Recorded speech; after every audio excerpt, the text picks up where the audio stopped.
Is there a room in your house that's always uncomfortable? In the summer, it's hot. In the winter, it's freezing. I'm Eric Gans, and I help Maryland homeowners figure out why these problems exist, and more importantly, I show them how to fix them. Most people think the problem is the HVAC, but often the real issue is hidden in the attic or behind your walls or under your feet.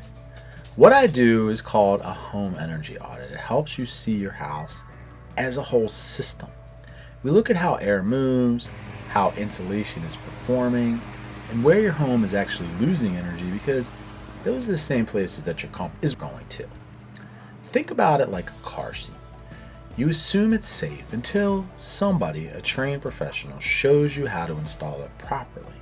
Once you learn, you never look at that the same again. The same thing is with your house. When you understand how all the parts work together, you stop guessing.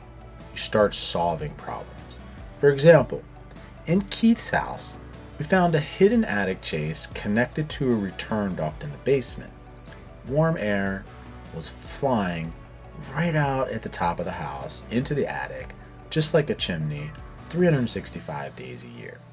The air loss wasn't just costing the homeowner money, it was also creating cold floors in the winter, hot rooms in the summer, and uneven temperatures all year round. This is where the concept of a bubble comes in.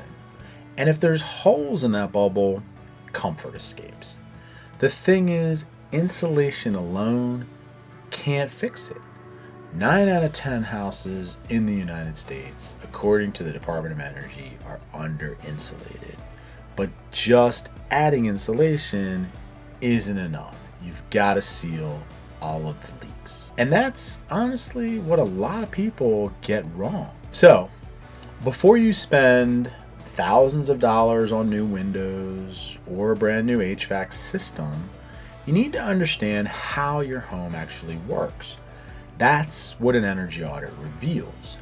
In part 2, I'm going to show you exactly what happens during the audit, step by step.